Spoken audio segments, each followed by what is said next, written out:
the working class rising up. This is the ruling class punching down. My day, bigger your day. First rule of gladiator school, bro. Don't punch down. Charging into a goblin's Hail Trump! The threat from outside forces is far less sinister, dangerous, and grave than the threat from within. Control your own body. We will root out the communists, Marxists, fascists, and the radical left thugs that live like vermin within the confines of our country. We can fight the entire grinding system. Nobody can. But together, everybody can. I did nothing wrong. Hello and welcome to Did Nothing Wrong Live, the show that cuts through the noise and helps you make sense of the chaotic information space around us. I'm Griff Somke. With me today is Karl Folk. Jay McKenzie is in the undisclosed location. In today's episode, we discuss America's self-inflicted economic crisis, as well as Elon's lame attempt to use the king of AstroTurf to accuse his critics of astroturfing, and the concept of a diversity of tactics and how that applies to the current situation. Thanks again for your support. Keep listening to learn more, and remember to smash those like and subscribe buttons, kind of like the world's confidence in U.S. Treasury bonds. So the fallout from the crazy continues. Trump really went through with it and slapped an eye-watering array of tariffs on the world, and the results were entirely predictable. The stock market crashed. The base rate went up on U.S. Treasury bills, and the reason why that's bad is because that's the rate that the U.S. government has to pay to borrow money. Yes. Every other economic crisis we've had, the money comes out of the stock market, it ends up in T-bills because they have generally been thought of as a safe harbor in economic uncertainty. And that is demonstrably not the case anymore. Generally, the rate goes down in these circumstances, not up.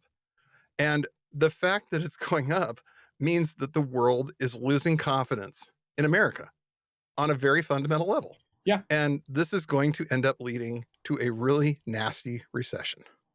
Yeah. I mean, this is the thing that this is one of those big concern things, right? And it sure appears that the world may be starting the process of moving away from the dollar as the reserve currency.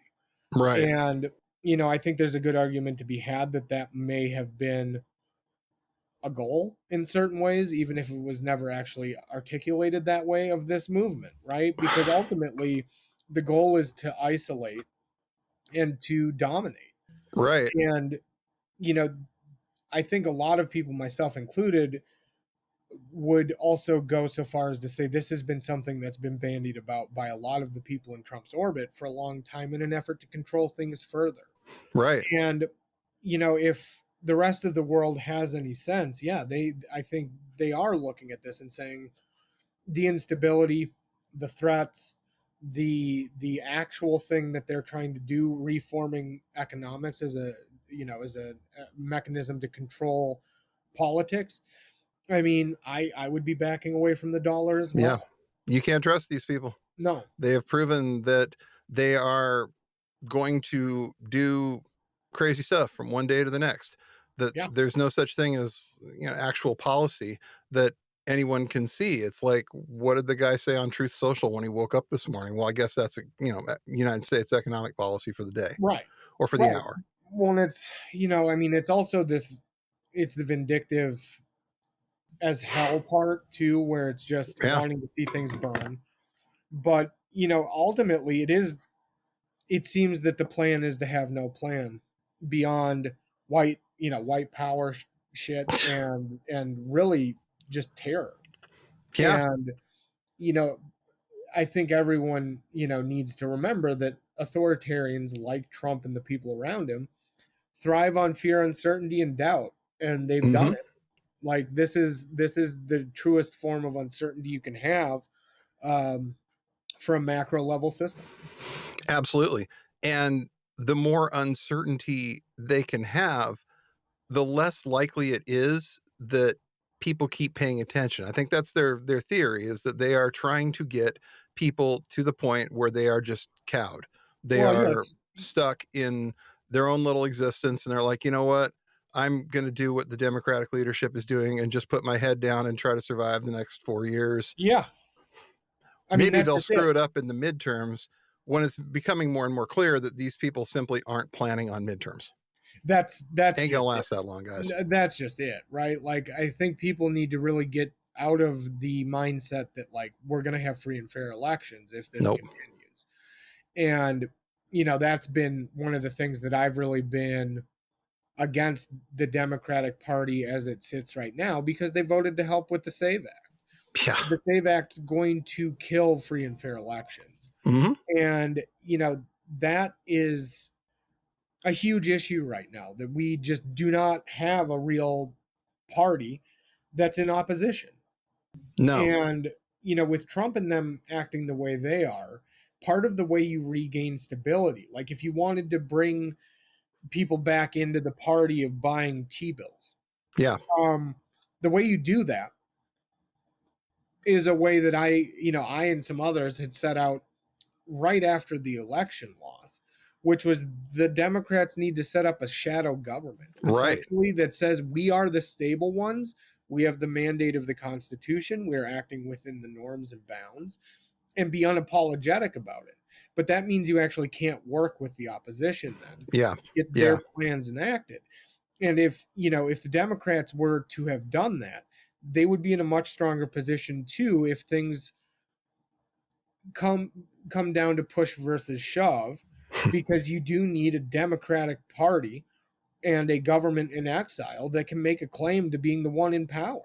Yeah. Um, And they're starting to get that now. They're starting to get the idea Parts. that they should put some alternative messaging out there. They should run essentially a shadow government, but it's kind of terrifying who's talking about doing it.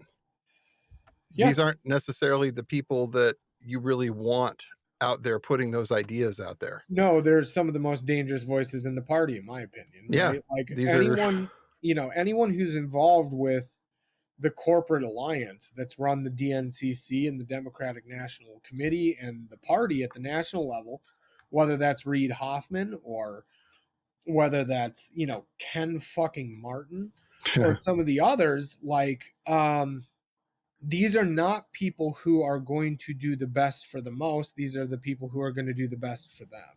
Yeah. And that is not how this can work if we want any chance to actually build a legitimate countervailing oppositional force. Right. These people need to take a step back, and they need to take a look at what's going on in the streets right now. Yeah. They need to see that all of a sudden we've got protests happening where we've got millions of people coming out. Yeah. They estimate close to 5 million came out for the last weekend's hands-off protests. And it was staggering to look at those pictures, those numbers from everywhere. Small ass towns in the middle of nowhere are getting 30, 40 people out there protesting. And that one is the part where people should be looking, is small town North and South Dakota, where they had Mhm. people out in the streets. Small town rural Texas, where they Small had town people Idaho. Montana, Yeah. where they had people in the streets. And it's really, when you start to actually talk about numbers, Yep. like the largest anti-war protest of the anti-Vietnam era was April 17th, 1965, I want to say. And they're saying there were between 15 and 25,000 people in the street in DC that day. Let's just start talking numbers. Yeah. Saturday of last week in New York City alone, they estimated 150,000 people. Yes. That number keeps going up as the estimates continue to come in. DC was 20 or more thousand. Easily. Here in Minneapolis, there were 20,000 people at the state capitol.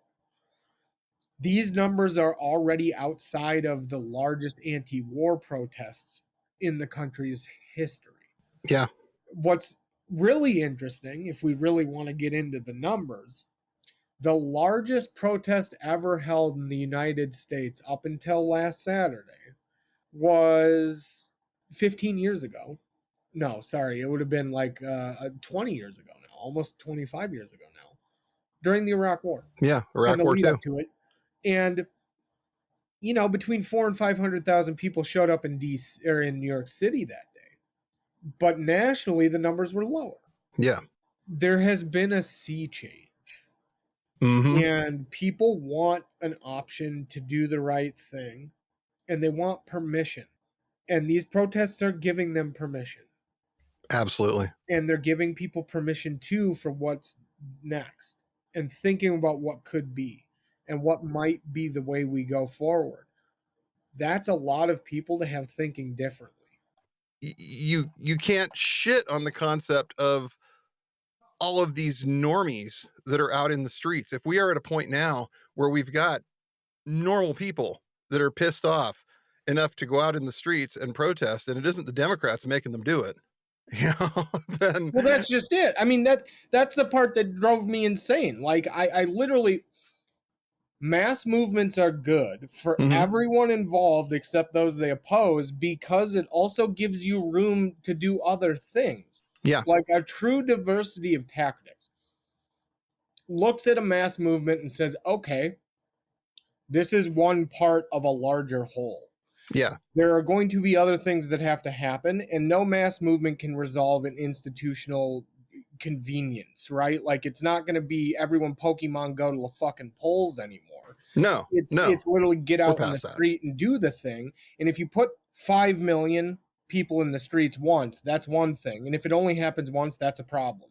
But if you get 5 million, 6 million, 10 million in the streets a number of weekends in a row or over, a period, and those move, well, that gives your smaller movement cover to do whatever the fuck it wants. Yeah.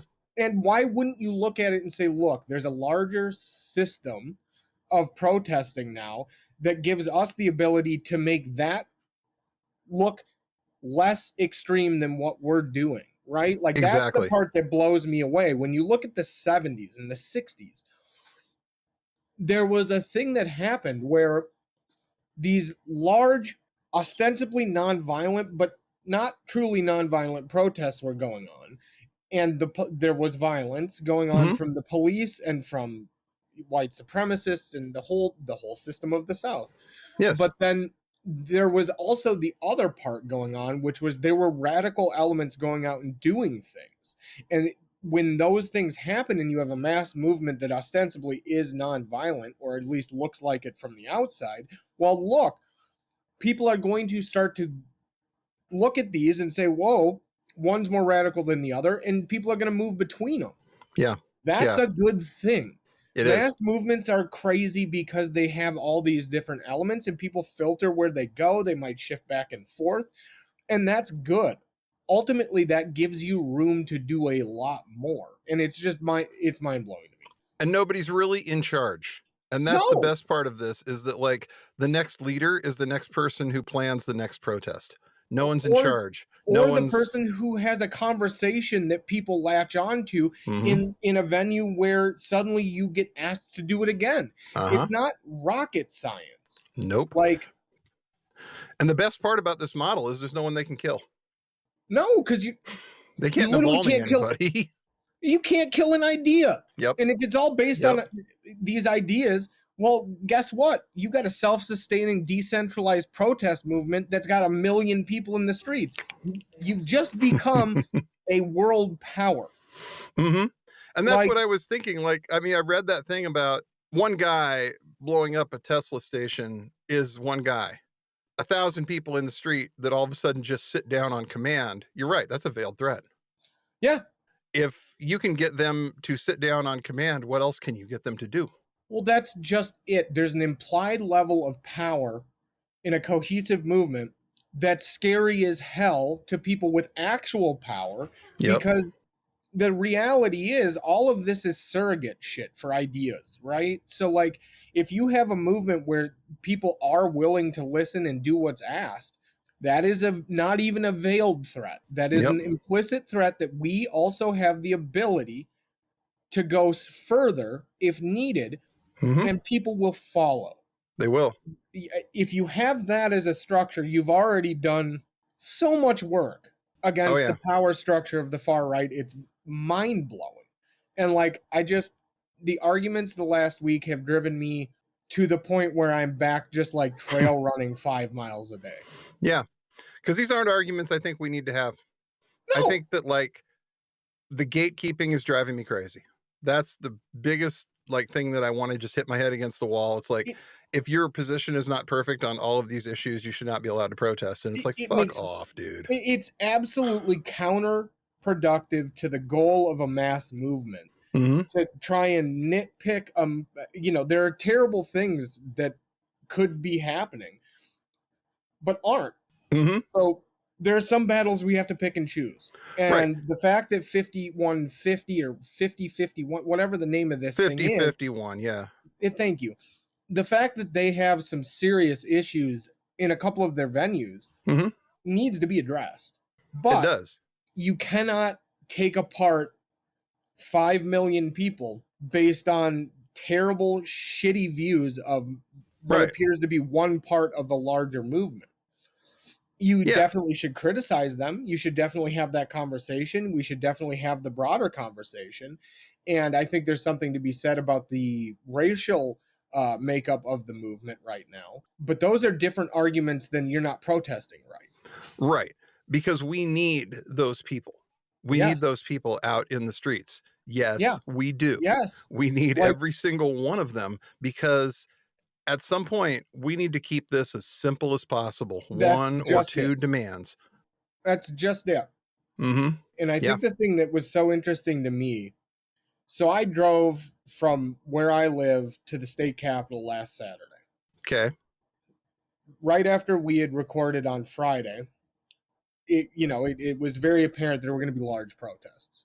And so I set out. It took me over an hour. I live maybe 15 minutes away.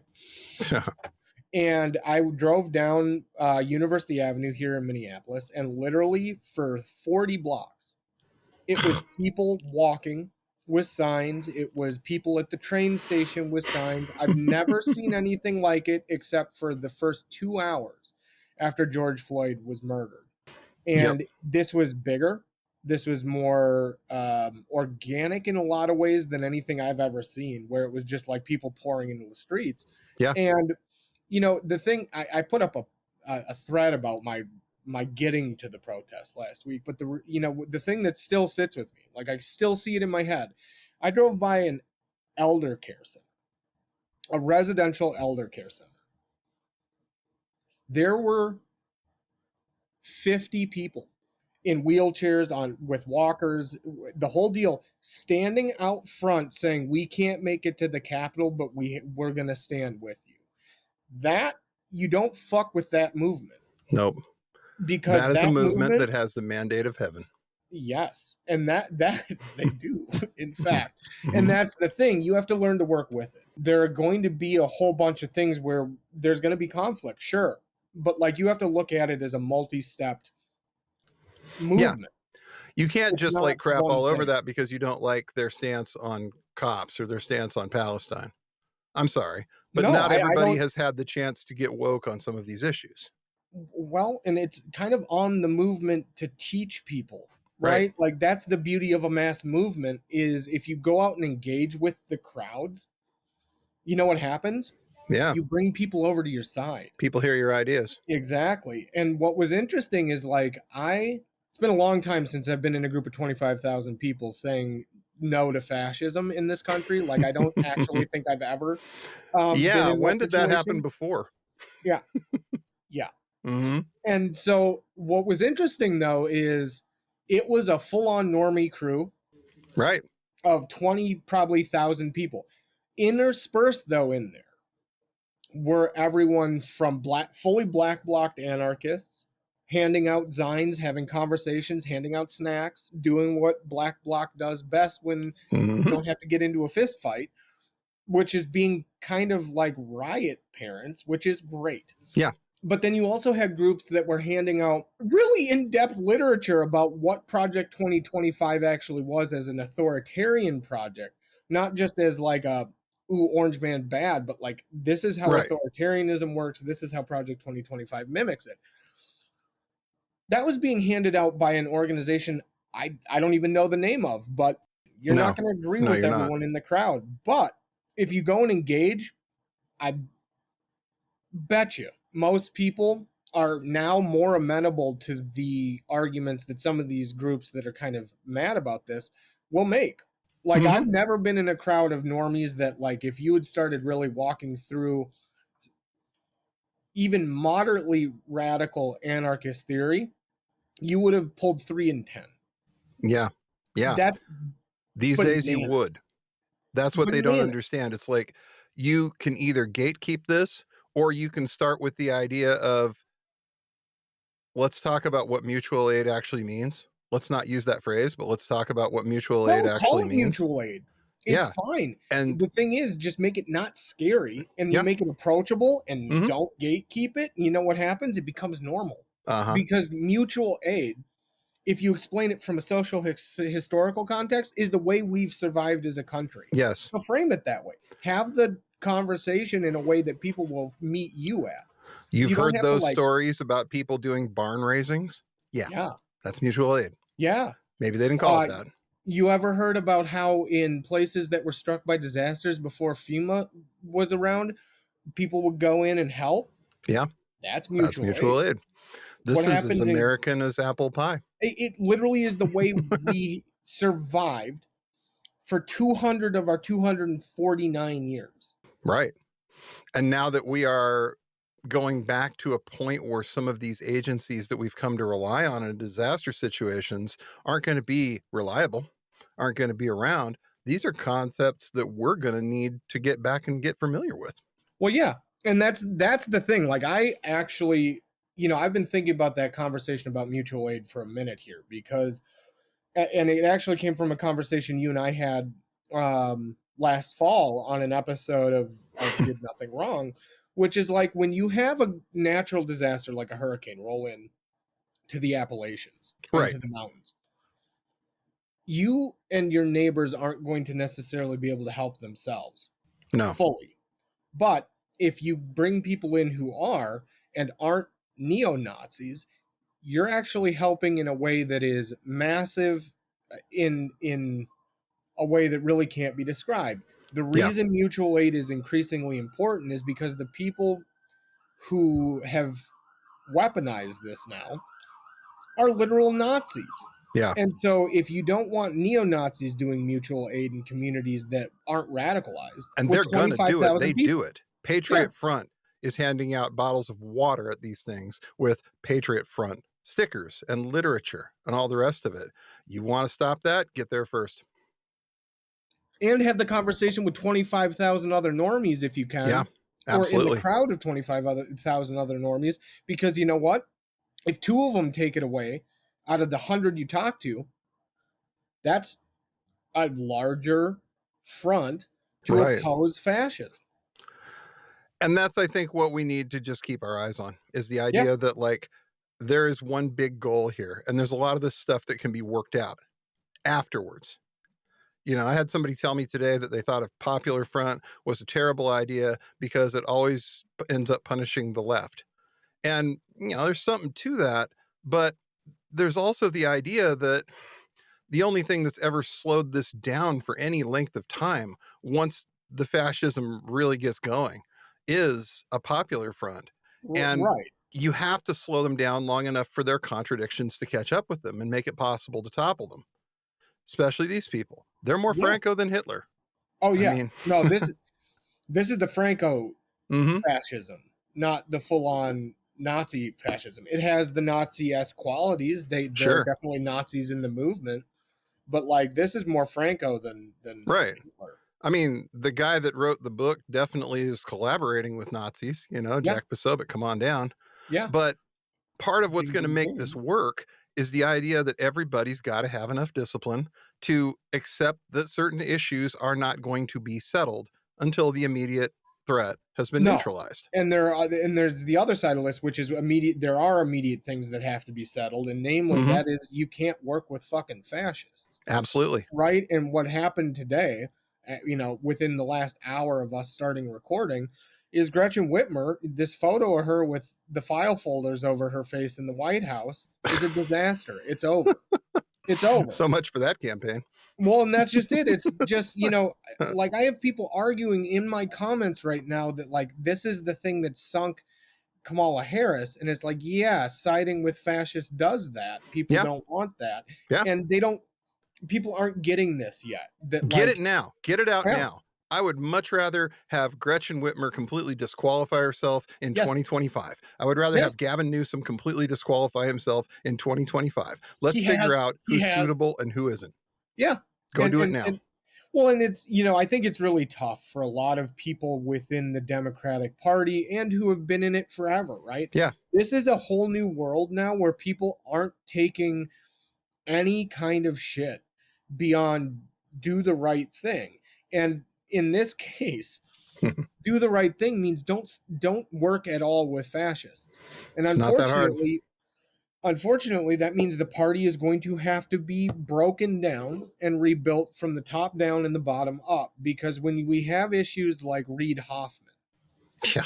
and the other part of the techno-fascist side, deeply ingrained, not just people like, Newsom putting every fascist and fascist adjacent dude he can find on his podcast, but it's the whole structure.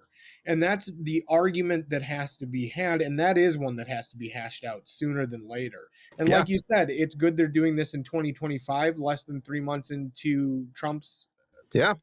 term. Keep going. Yeah. Keep going. Anybody else? Anybody else want to go? Well, we already have a pretty decent list, right? Like, Get it out of your system now.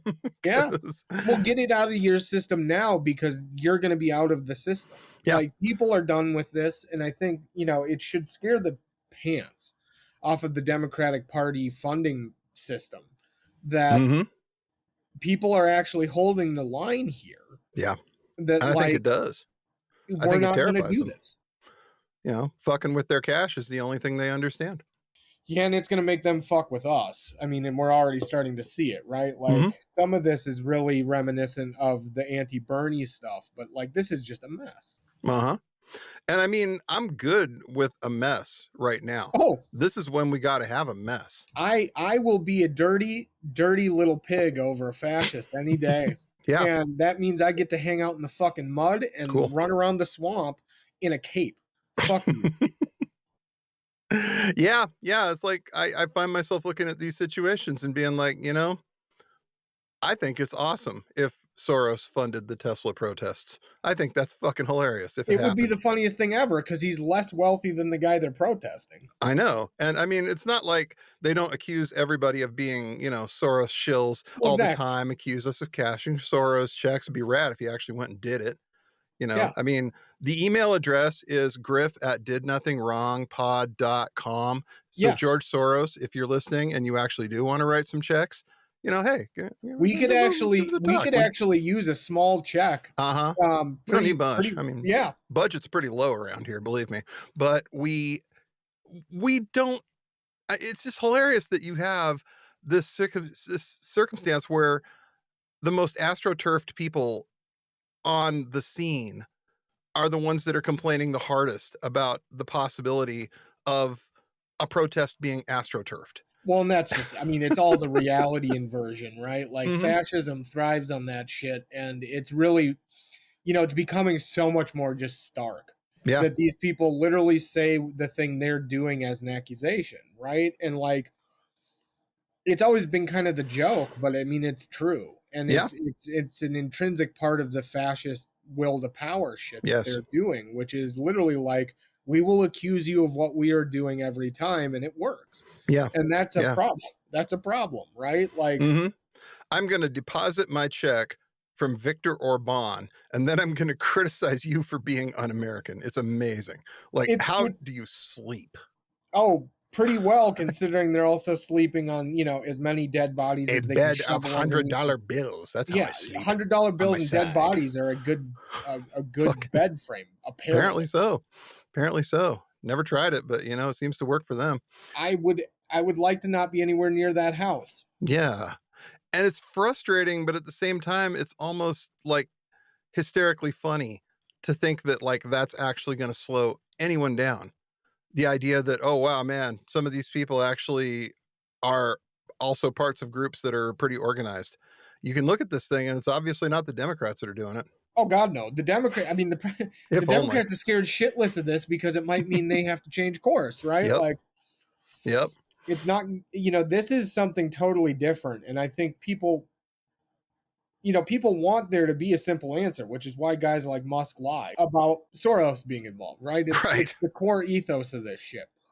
The reality is, like, the right wing has had to fund every one of their protests, including the Tea Party, to the tune of billions of dollars for 20 years, because there's really no popular support for it unless they manufacture it. So they assume that everyone works in that power model, when the reality is, this is the classic fight that's been going on in the post Enlightenment world for 300 years. Yep. And it's landed white wealth versus the rest of us.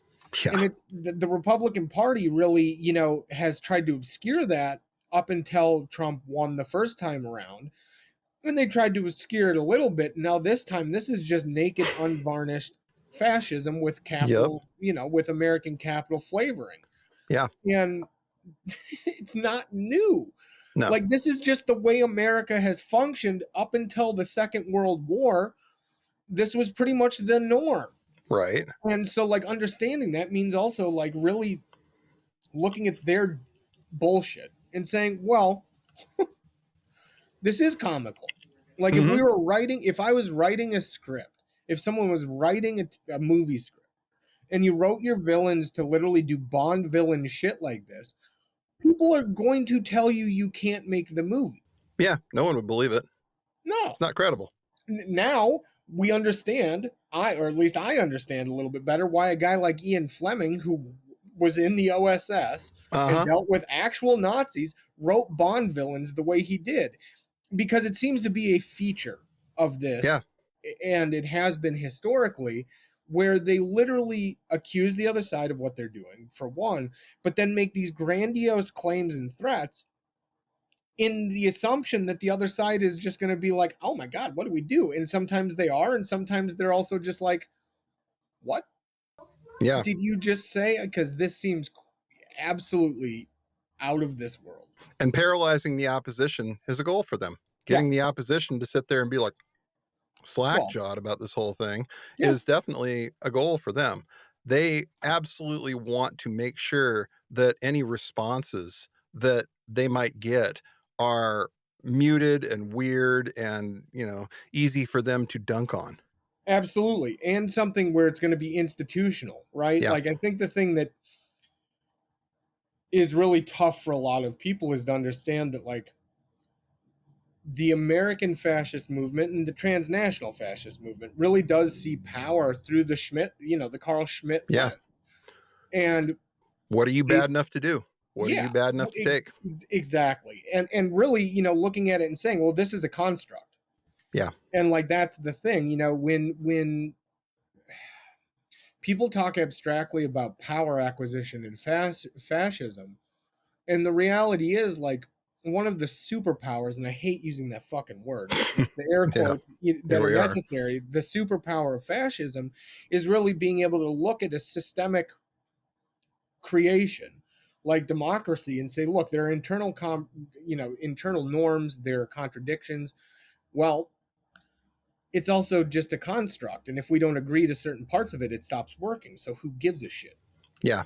And it's been tough because that conversation is a much larger conversation that literally, if we were going to really dive into it, that's a month of us talking once a week for 2 hours to really get into the whole history and the bits and pieces of all of this that have been sprinkled through American history. But the reality is, one of the powers of fascism is that it understands that the actual way to gain and maintain power is to steamroll institutional, construction. And Yeah. if they can do that, you've changed material reality in a way that is going to affect people materially, maybe not immediately, but in huge ways eventually. Yep. And fascism's built on that upheaval, and then being able to say, look, it's this person who did it, or it's this group that did it, and reconstitute something new from those destroyed pieces. Yeah. And I And don't think people realized just how fast, I mean, it even shocked me just how fast and how thorough these people were going to be about what they're doing. It's impressive that they've really I mean, thought out, it's like, where did we screw up the first term? Well, we're not going to make that mistake again. well, and that was always the fear with Project 2025, right? Is like that was a demolition manual Yeah. for certain crucial parts of the institutional democracy we all know. Yep. But more importantly, the supports they went for immediately are broader social systems that we've just assumed were kind of natural phenomena because Right. they ran so silently and so cleanly behind everything. And the far right literally walked in and said, well, those are the structural supports for democracy Yep. and the sense making that's crucial to it, and how we think it through and how we understand each other, our past, Yeah. all of this. And they just walked in and hit it with depth charts. Like, I thought they were going to put Chris Rufo in charge of the Department of Education. I didn't think they were just going to take the Department of Education and kill it. I mean, it's unbelievable, right? Like they Yeah. said that this was their goal with all of these things they've done. Mm-hmm. And again, it's the Bond villain phenomenon. Yeah. Who the hell would believe that when someone, when a fascist tells you they're going to do something, they're going to do it? Yeah. And it's ridiculous because you think there would have been more pushback. You think that the various powers that be would have showed more spine, more, Well, no, we're not letting you do this. But no. How many of his nominees got unanimous consent in the Senate? We're not forgetting that. Oh, no. And that's just it. How many? I mean, look at what happened, just recently. They had 55, they had 55 people vote for another confirmee. Then they had multiple members vote for the SAVE Act, which will disenfranchise 71 million women the Yeah. day it's implemented, and stop free and fair elections from ever happening again as long as these people hold any semblance of power. Yeah. And we're not going to forget.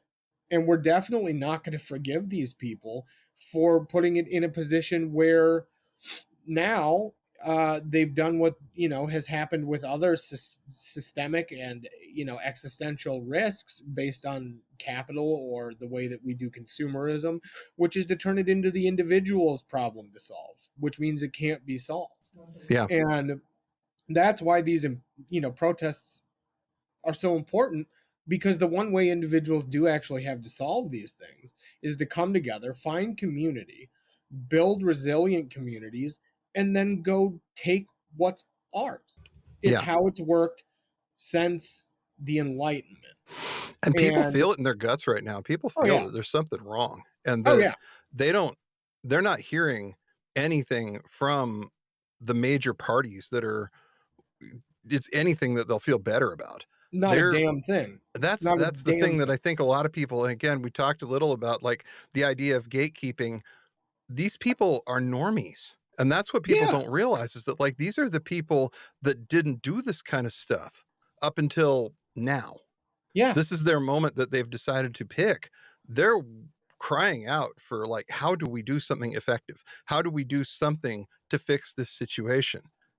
And I think, this is where we can make so much headway by being able to take those people and say, hey, welcome to the fight. Here's what's going on. Here's what they're doing. Here's why. Here's the theory behind what they're actually doing. You understand that Elon's an authoritarian. What else? How many other of these guys are there around the world?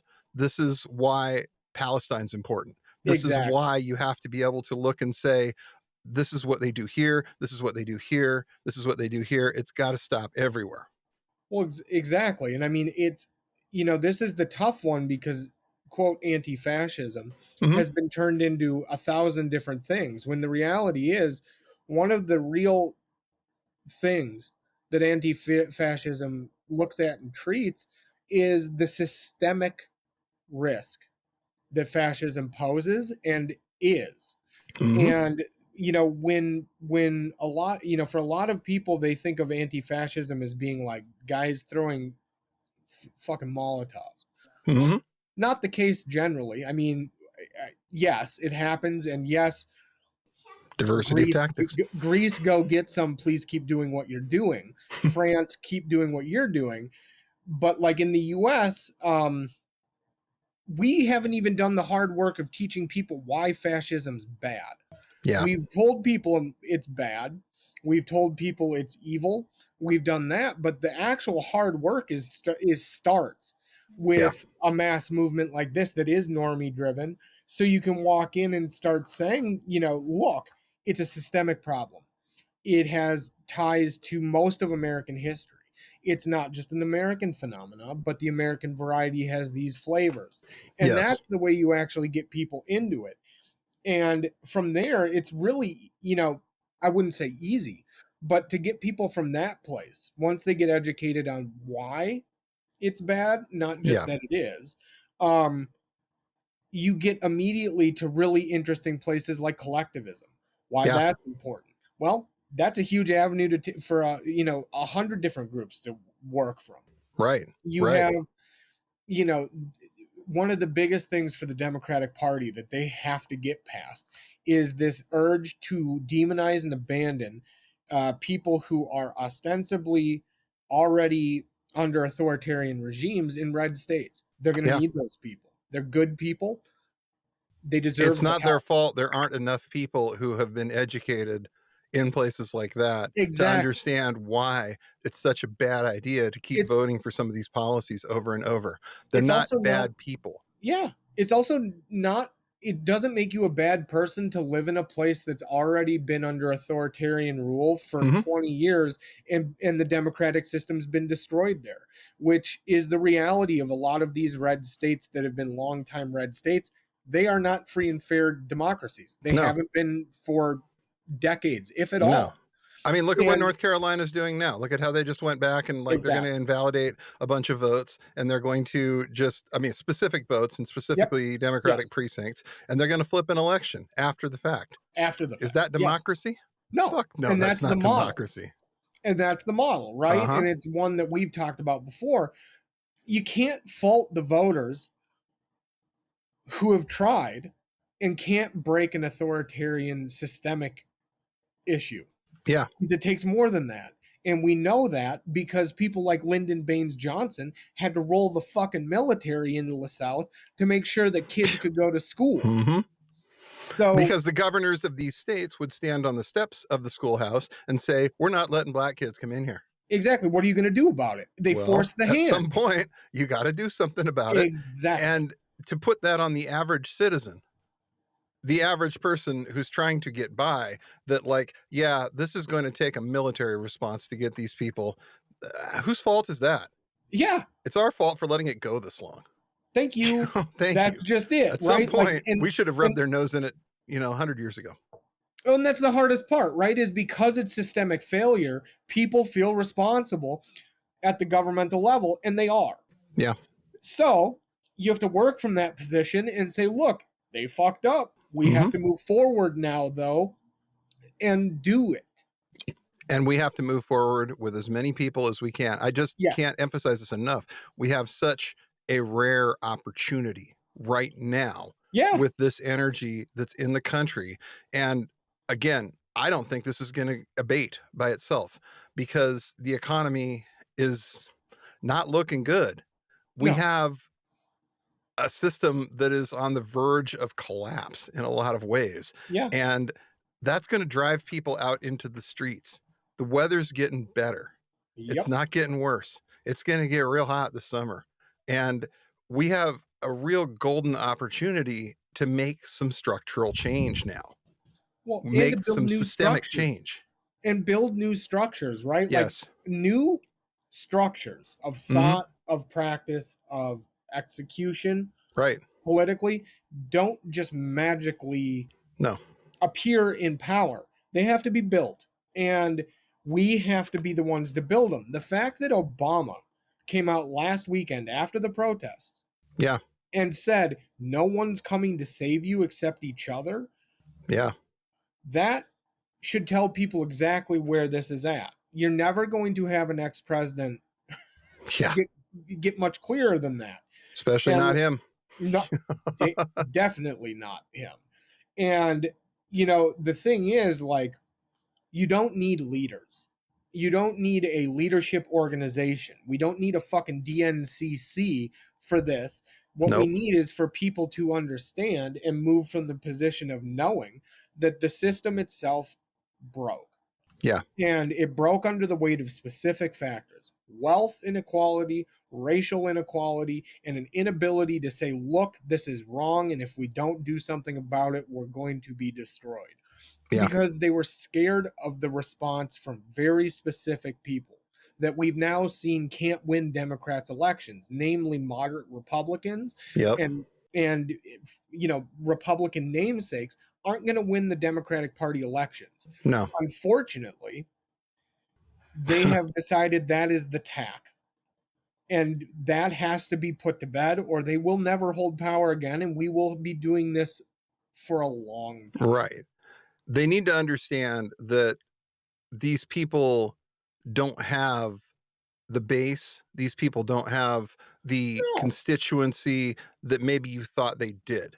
No. It is not worth trying to cultivate a Liz Cheney.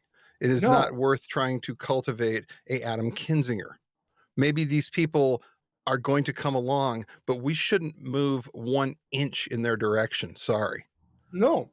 Not this 1 inch, This because is where then the argument from the party becomes purity shit Mhm. and the bullshit around that, which is just that. It's BS, and it's made to slow down, quote unquote, change, quote unquote, within the Right. party.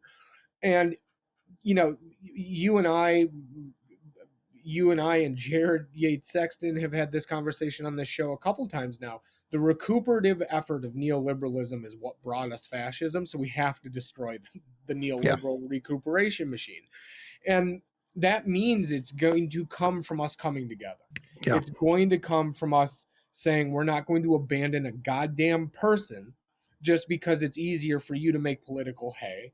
And we're definitely not going to push away the grief of what's been done to us and to everyone else because you were unwilling to do the right thing at the time because it wasn't polling well in your fucking research group. Yeah, exactly. And like, Exactly. that's the thing, all of this, a lot of people want there to be this like 2020 confrontation again right away.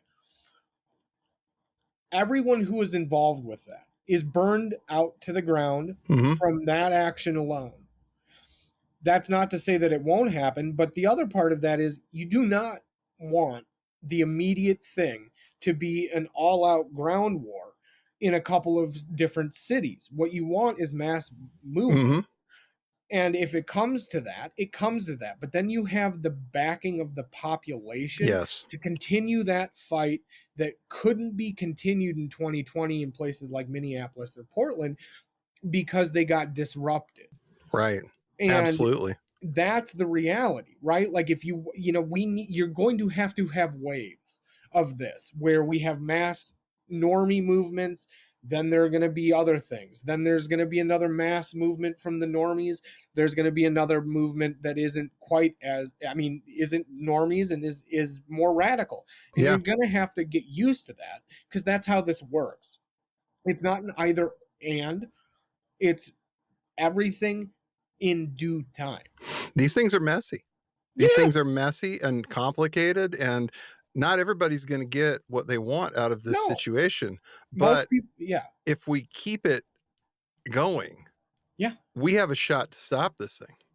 We have a real shot to stop this thing, especially right now. Yes. Because it isn't as sunk in that the situation is hopeless. They haven't been able to convince people of that yet. And it's not solidified. Their power isn't solidified. Right. Like, that's the thing. Like, as the economy gets worse, for example, Hmm. if we continue having mass movements, even though people are broke, even though it's ostensibly worse on the ground than it's ever been in a lot of people's lifetimes, well, that means people have nothing to lose, and that scares the hell out of people with power. Because Yeah. if you start pushing against a group that increasingly is is unburdened by much of the things that we've been burdened by, Yeah. you've got yourself a real problem. And you also have a society that will start to, in that process, has already started to coalesce around itself, not a leadership class. Yes. You're teaching people things you probably didn't want them to know with the Yeah. way you're behaving at this point. So I think, like I said, this is where you look at the idea of people, especially in power, have to look and see which way the wind's blowing and Yeah. realize that the people sometimes are the ones that are going to show you which direction this thing needs to go in. Well, and I think that's the Sorry if toughest. that sounds Maoist, but here we are. No, I think that's right though. Like, and it's really interesting when you look through American history and you even look through European history. The protests are what led the hand. Yeah. And I don't like that. I don't like that we have to, as a population, rise up and take the hand of those who are in power and say, look, if you keep going down this road, we are going to walk with you right up until we push you off a cliff. Right. But it's the way it works. Yes. Politics, top-down politics, in a democratic country, the change doesn't come from the top. It comes No. from millions of people and thousands of others who have been hurt or died in the fight to do the right thing. I mean, look at labor rights in this country. Yeah. The Yeah. U.S. waged a war against labor, and I don't mean that hyperbolically. I No. mean the first time the Americans ever dropped airborne ammunition was on striking coal miners. Yeah. Go look up And Spokane free speech fight sometime. yeah, go look up the Battle of Blair Mountain. And why are there literally like so many examples of this you can look up if it wasn't a war? Exactly. And like, I think it's tough because the sanitized version of history that most people have taken in, it was sanitized for this reason, because Yeah. the population is the one who leads the hand. Hmm. And business has always tried to actually take the hand, and we saw that, 110 years ago in this country was the era of true anarchists and socialists doing Yeah. direct action at a scale that we've never seen since. Part of the reason we've never seen it since is because it got things done. And you know And what? That is really interesting because earlier this week, I got to the Museum of Washington State History, which is located in Tacoma, Washington. yeah, And if you've ever been to, if you're ever in that area, you should really check it out. It's wonderful. They had an exhibit about the Depression and about the way things worked around here in the Seattle area during the Depression. And I'm going to read some of this from the plaque. It was called The Republic of the Penniless. And at the onset of the Depression, government offered no relief to the destitute. Explained President Hoover, it is not the function of the government to relieve individuals of their responsibilities to their neighbors. In Seattle, longtime radicals took that responsibility, forming one of the nation's first unemployed citizens leagues. These urban cooperatives created a system of barter and cooperative labor that restored pride to the jobless while meeting their needs. Members, most of whom had homes and families, donated 2 days' work a week. They exchanged services from shoemaking to auto repair to drawer making to dressmaking to carpentry. They cleaned, distributed thousands of cords of firewood and tons of fish, potatoes, and fruit. And by 1934, Seattle's 20 UCL chapters had over 40,000 members and political power. In response, the city created $1 million relief fund. What There we happened? go. The There, I people mean, got together yeah, and realized we can do this. We can do yeah, this ourselves because, like you said, no one's coming. yeah, The president has said it ain't our problem, dude. yeah, yeah. So what happened? It's The really people got interesting. together. It's one of those things. This is how it works. We come together Hmm. and force the hand of power. And last week at the protests, one of the things that stood out to me, and I got a photo of it. We'll put it up Yes. in the notes section. But it was a group of people standing on top of the Floyd Olson statue on the Capitol grounds, and it was someone holding a sign that says "We will not capitulate with fascism," and someone else flying an Irish flag. And the reason it's interesting, not just because of the interesting protest happening, is because they understood the thing that other people don't, but that plaque explained on your end, which was Floyd B. Olson literally became governor because he brought a case against what was called the Minnesota Citizens Alliance, Right. which was a conservative business organization that was dedicated to preserving right to work laws. But the thing was, they also hired hitmen to blow up the house of a union leader. Uh-huh. And he went after them and won. Hmm. But he then basically was asked by the people who had what was then the Minnesota Farmer Labor Party, which was the MFLP, and Right. that turned into what is today the Democratic Farmers League, which is Right. the DFL here. And what was really interesting was just how from that era, both in Minnesota and in other places, we saw the actual thing that happened, which was, Olson won and he took this thing on, but he took it on because he won by taking organized labor in, coalition of farmers, small businesses that were Yep. family run, and he brought them in 1930, I believe. And it was a few years after the stock market crashed and all Okay. this, but he literally won 59% of the vote because he understood the people guided the hand. Yeah. And Yeah. that's just it. Like we have these moments where truly we as individuals coming together as a group of like-minded and not always in agreement, but Hmm. like-minded, conscientious objectors to what's happening, get things done. And And before you dismiss this out of hand, yep, part of the reason why Trump is in power is because he was able to read those currents on the right. And yes, he was able to realize that the people wanted red meat, that they had yep, been conditioned by Rush Limbaugh, by Fox News, by Bill O'Reilly, by all of these people yeah. to want red meat. And the idea of Paul Ryan coming out and saying marginal tax rates just wasn't fucking exciting anyone. Well, and Trump that's gave them red meat.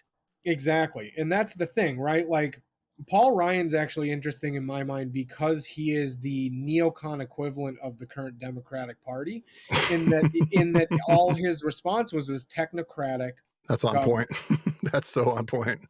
And technocratic governance doesn't do a goddamn thing for anyone on the ground in a real material appreciable way that they can tell. It may help them, but it doesn't do shit to make them feel like they were helped.